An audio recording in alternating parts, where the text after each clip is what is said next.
الحمد لله وحده والصلاة والسلام على من لا نبي بعده أما بعد فأعوذ بالله من الشيطان الرجيم بسم الله الرحمن الرحيم وما خلقت الجن والإنس إلا ليعبدون وقال سبحانه وتعالى ولقد بعثنا في كل أمة رسولا أن اعبدوا الله واجتنبوا الطاغوت الحمد لله আমরা আমাদের আগের যে দর্শ ছিল সেই দর্শে আমরা আলোচনা করেছিলাম ইবাদতের জন্য আল্লাহ সুবহানাহু ওয়া তাআলা আমাদেরকে সৃষ্টি করেছেন এবং আল্লাহ সুবহানাহু ওয়া তাআলা বলেছেন ওমা খলাকতুল জিন্না ওয়াল ইনসা ইল্লা লিয়াবুদুন, আমি জিন এবং মানব জাতিকে ইবাদত করা ব্যতীত অন্য কোনো উদ্দেশ্যে সৃষ্টি করিনি। এই বিষয়টা নিয়ে আমাদের আগের দর্শে বিস্তারিত আলোচনা হয়েছিল। আলহামদুলিল্লাহ, আমরা আগের দর্শে বলেছিলাম যে আমাদের পরবর্তী আলোচনা হবে ইবাদত কি সেই বিষয়ের উপর। তো আজকে যে বিষয়টা নিয়ে আলোচনা করা হবে তা হলো ইবাদত মূলত কি। আল্লাহ সুবহানাহু ওয়া তাআলা যদি তৌফিক দান করেন তাহলে আজকে সেই বিষয়ে কিছু আলোচনা করার চেষ্টা করবো ইনশাআল্লাহ। তো ইবাদত হলো এমন একটি বিষয় যার দাওয়াত দেওয়ার জন্য আল্লাহ সুবহানাহু ওয়া তাআলা যুগে যুগে নবী এবং রসুলকে প্রেরণ করেছেন তাদের উম্মতের নিকট। আর প্রত্যেক নবী এবং রসুল দুনিয়াতে যখন প্রেরণ হয়েছে তাদের উম্মতের নিকট ওনারা আল্লাহ সুবহানাহু ওয়া তাআলার ইবাদতের জন্যই মানুষকে আহ্বান করেছেন, আর তা হচ্ছে শিরিক মুক্ত ইবাদত। আল্লাহ সুবহানাহু ওয়া তাআলা বলেছেন ওয়ালাকাদ বাআসনা ফি কুল্লি উম্মাতির রাসূলান আন ইবুদুল্লাহা ওয়াজতানিবুত তাগুত, অর্থাৎ আমরা প্রত্যেক উম্মতের কাছে রসুল প্রেরণ করেছি এই আদেশ দিয়ে যে আল্লাহর ইবাদত করো এবং তাগুতকে বর্জন করো। আল্লাহর ইবাদত করার জন্য বলা হয়েছে এবং তাগুতকে বর্জন করার জন্য বলা হয়েছে। তো তাগুত কি এই বিষয়টা নিয়ে ইনশাল্লাহ আমরা পরবর্তীতে যে বিস্তারিত দর্শ করব। আশা করি সেখানে ইনশাল্লাহ তাগুত সম্পর্কে, তাগুত কি এবং তার বিস্তারিত আলোচনা ইনশাল্লাহ সেখানে করা হবে আশা করছি। তো আল্লাহ সুবহানাহু ওয়া তাআলা পবিত্র কোরআনে আরো বলেছেন ইয়া আইয়ুহান নাসু ইবুদু রাব্বাকুমুল্লাযী খালাকাকুম ওয়াল্লাযীনা মিন ক্বাবলিকুম লাআল্লাকুম তাত্তাকুন। তো আল্লাহ সুবহানাহু ওয়া তাআলা এইভাবে অসংখ্য আয়াত কোরআন শরীফে ইরশাদ করেছেন এবং যে আয়াতগুলো এখানে সবগুলো আমি উল্লেখ করার প্রয়োজন মনে করছি না, শুধুমাত্র আমি আপনাদেরকে স্মরণ করে দিচ্ছি। আল্লাহ সুবহানাহু ওয়া তাআলা নূহ আলাইহিস সালামকে ওনার যে জাতি ছিল সেই জাতির কাছে পাঠিয়েছেন একমাত্র ইবাদতের জন্য এবং বলেছেন ক্বালা ইয়া কওমি ইবুদুল্লাহা মা লাকুম মিন ইলাহিন গায়রু, অর্থাৎ শিরিকবিহীন আল্লাহর সাথে কাউকে শরীক ব্যতীত আল্লাহর ইবাদত করার জন্য। আদ জাতির কাছে তাদের যে রসুল এসেছিল আল্লাহ সুবহানাহু ওয়া তাআলা তাদেরকে একই হুকুম দিয়েছেন। সামুদ জাতির কাছে তাদেরকে একই হুকুম দিয়েছেন। আল্লাহ সুবহানাহু ওয়া তাআলা বলেছেন ওয়া ইলা মাদিয়ান আখাহুম শুআয়বা, এবং শুআয়ব আলাইহিস সালামকে পাঠিয়েছিলেন মাদিয়ানবাসীর কাছে, সেখানে আল্লাহ সুবহানাহু ওয়া তাআলা একই হুকুম দিয়েছেন। সুতরাং এভাবে অসংখ্য আয়াত কোরআন শরীফে রয়েছে।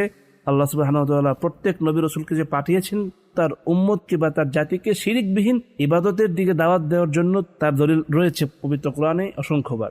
আমাদের যে সমাজে প্রচলিত কিছু কথা বা রীতি রয়েছে সেই বিষয়ে কিছু আলোচনা করবো ইনশাআল্লাহ।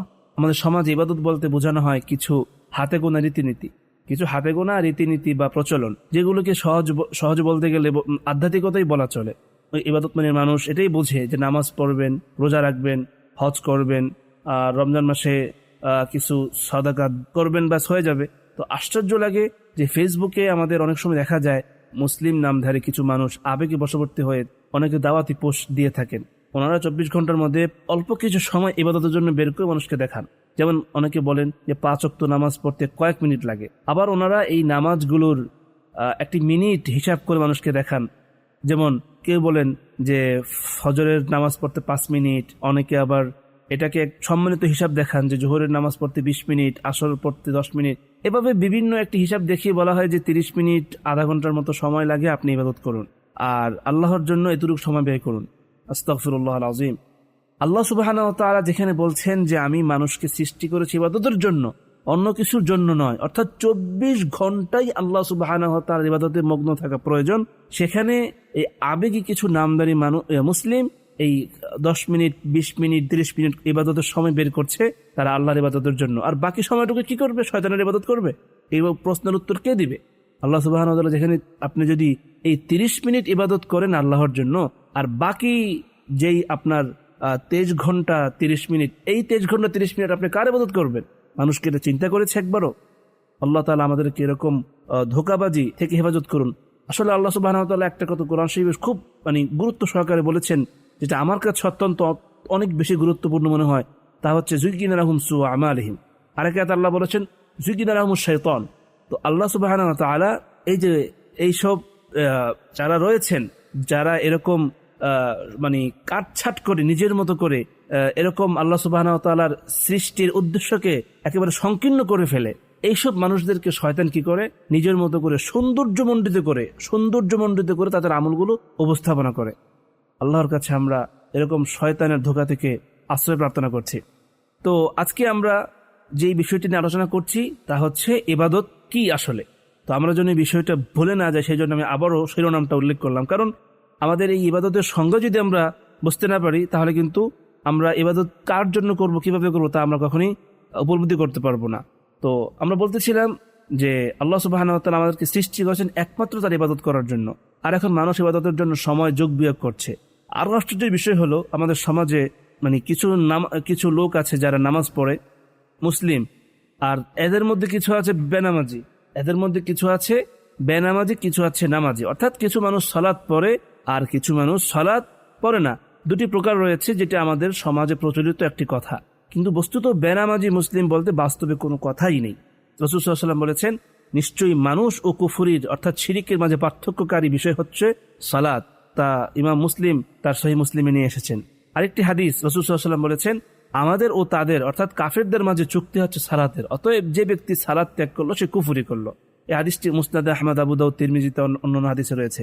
তো তাফসীর ইবনে কাসিরে বর্ণিত হয়েছে যে বিশিষ্ট সাহাবী আব্দুল্লাহ ইবনে মাসউদ রাদিয়াল্লাহু তাআলা আনহু বলেন, সালাত ছেড়ে দেওয়া কুফরি। আমার এখানে একটি কথা স্পষ্ট করে বলে দেওয়ার উদ্দেশ্য হলো যে রাসূল সাল্লাল্লাহু আলাইহি ওয়াসাল্লাম যেখানে কুফরি শব্দটা ফাকাদ কাফারো শব্দটা ব্যবহার করেছেন, যেখানে কাফারো শব্দ ব্যবহার করেছেন, সেখানে অন্য কোনো তাবিল করা বা অন্যভাবে কোনো ব্যাখ্যা করার সুযোগ কাউকে দেওয়া হয়নি। সুতরাং যে সালাত পড়বে না, ইচ্ছাকৃতভাবে সালাত ছেড়ে দিবে, সে ব্যক্তি কাফের, এতে কোনো সন্দেহ নেই। যাই হোক, আমরা ইবাদত নিয়ে কথা বলছিলাম। তো আলেমগণ ইবাদতের বর্ণনা দিতে গিয়ে ইবাদতের অনেক সংজ্ঞা উল্লেখ করেছেন। এর মধ্যে অন্যতম সংজ্ঞা হলো, ইবাদত হলো এমন সকল প্রকাশ্য অপ্রকাশ্য কথা ও কর্মের নাম যা আল্লাহ সুবহানাহু ওয়া তাআলা পছন্দ করেন এবং তা আল্লাহকে সন্তুষ্ট করে। আমি এখানে আমার প্রিয় শ্রোতা ভাই বোনদেরকে বলবো, এই যে ইবাদতের সংজ্ঞাটা, এটা আজকে আপনারা মুখস্থ, ঠোঁটস্থ, কণ্ঠস্থ করে ফেলুন। তার কারণ এটা হচ্ছে মূলনীতি। আমি আবারও বলছি, ইবাদত হলো এমন সকল প্রকাশ্য অপ্রকাশ্য কথা ও কর্মের নাম যা আল্লাহ সুবহানাহু ওয়া তাআলা পছন্দ করেন এবং তা আল্লাহকে সন্তুষ্ট করে। এটা হচ্ছে ইবাদতের সংজ্ঞার মূল ভিত্তি। ইবাদত কাকে বলে, তার মূল ভিত্তি। এটা যদি আপনি মনে রাখতে পারেন, আশা করবো ইনশাআল্লাহ আপনাকে শয়তান পথভ্রষ্ট করতে পারবে না আল্লাহর রহমতে। আর যদি আপনি এই সংজ্ঞাটাই না বুঝেন, তাহলে কিন্তু ধ্বংস অনিবার্য। এখানে আমরা সহিহ মুসলিমের একটি হাদিস বর্ণনা করব। একবার রাসূলুল্লাহ সাল্লাল্লাহু আলাইহি ওয়াসাল্লামের কাছে কিছু দরিদ্র লোক এসে বললেন, ইয়া রাসূলুল্লাহ, ধনীরা তো সব নিয়ে নিল, তারা সালাত আদায় করে, আমরাও করি, তারা সিয়াম পালন করে যেমনটা আমরাও সিয়াম পালন করি, অর্থাৎ ধনী গরিব সবাই এতগুলো করতে পারে। তাছাড়া তাদের সম্পদের অনেক পাহাড় আছে, তারা আল্লাহর রাস্তায় সম্পদ ব্যয় করে। তো আমরা তো এই সম্পদ ব্যয় করতে পারি না। সুতরাং আমরা সওয়াবের দিক থেকে এদের কাছ থেকে আমরা কি হয়ে গেলাম, আরো পিছিয়ে পড়ে গেলাম। কারণ আমরা তো গরিব, আমাদের মাল সম্পদ নেই, এজন্য আমরা আল্লাহর রাস্তায় দান করতে পারি না। রাসূল সাল্লাল্লাহু আলাইহি ওয়াসাল্লাম তখন বললেন, আল্লাহ কি তোমাদের জন্য এমন রাস্তা করে দেননি যার দ্বারা তোমরা সাদাকা দিতে পারো? এখন আল্লাহ রাসূল সাল্লাল্লাহু আলাইহি ওয়াসাল্লাম এটা ওনাদেরকে প্রশ্ন করছেন যে আল্লাহ কি তোমাদেরকে এমন রাস্তা করে দেননি, তোমাদের ধন সম্পদ না থাকা সত্ত্বেও তোমরা আল্লাহর রাস্তায় সাদাকা করতে পারো? এই রাস্তাকে তোমাদের জানা নেই? সে রাস্তাটি কি? আল্লাহ রাসূল সাল্লাল্লাহু আলাইহি ওয়াসাল্লাম বলছেন, প্রত্যেক তাকবীর হলো সাদাকা, আল্লাহু আকবার। তারপরে প্রত্যেক তাহমিদ অর্থাৎ আলহামদুলিল্লাহ বলা সাদাকা, প্রত্যেক তাহলিল অর্থাৎ লা ইলাহা ইল্লাল্লাহ বলা সাদাকা, প্রত্যেক সৎ কাজে আদেশ করা সাদাকা, অসৎ কাজে নিষেধ করা সাদাকা, এমনকি একজন পুরুষ তার স্ত্রীর সাথে সহবাস করাও সাদাকা। সুবহানাল্লাহ। তারপর সাহাবী রাদিয়াল্লাহু তাআলা আনহু বললেন, ইয়া রাসূলুল্লাহ, একজন মানুষ তার যৌন প্রয়োজন মেটানোর জন্য সওয়াব পাবে? সাহাবীরা আশ্চর্য হয়ে গেলেন। রাসূল সাল্লাল্লাহু আলাইহি ওয়াসাল্লাম বললেন, দেখো, যদি সে এই প্রয়োজন মেটানোর জন্য হারাম কোনো পন্থা অবলম্বন করত, তাহলে কি সেখানে গুনাহ হতো না? অবশ্যই গুনাহ হতো। সুতরাং সে আল্লাহর নিয়ম অনুযায়ী, আল্লাহ তাআলার পন্থা অনুযায়ী, আল্লাহর কথা অনুযায়ী হালাল স্থানে সেই প্রয়োজন পূরণ করছে, সেখানে আল্লাহকে সন্তুষ্ট করছে, সেজন্য আল্লাহ সুবহানাহু ওয়া তাআলা তাকে পুরস্কৃত করবেন। আল্লাহু আকবার। তাই হাদিসের আলোকে একটা উসুল বা নীতি আমরা পরিষ্কারভাবে বুঝতে পারি, আর তাহলে আমাদের প্রতিটি কথা, কাজ, এমনকি চিন্তাধারার দুটি ফলাফল রয়েছে, হয় আল্লাহকে সন্তুষ্ট করে, হ্যাঁ আল্লাহকে অসন্তুষ্ট করে। তৃতীয় কোনো পন্থা নেই। আমাদের আমি আবার বলছি মনোযোগ দিয়ে শুনুন, আমাদের প্রত্যেকটা আমলের দুটি দিক রয়েছে, অর্থাৎ দুটি দিক ছাড়া অন্য কোনো দিক নেই। সেটি হচ্ছে আমাদের প্রত্যেক কথা, কাজ, চলাফেরা হয়তোবা আল্লাহ সুবহানাহু ওয়া তাআলাকে সন্তুষ্ট করবে, আর না হয় আল্লাহ সুবহানাহু ওয়া তাআলাকে কি করবে? অসন্তুষ্ট করবে। এবার আপনার সিদ্ধান্ত, আপনি সেই মহান রব, সেই আল্লাহ সুবহানাহু ওয়া তাআলাকে সন্তুষ্ট করতে চান, অসন্তুষ্ট করতে চান। তাই ইবাদত হলো আল্লাহকে সন্তুষ্ট না করার নিয়তে রাসূল সাল্লাল্লাহু আলাইহি ওয়াসাল্লামের সুন্নতের অনুসারে সব কথা এবং কাজ।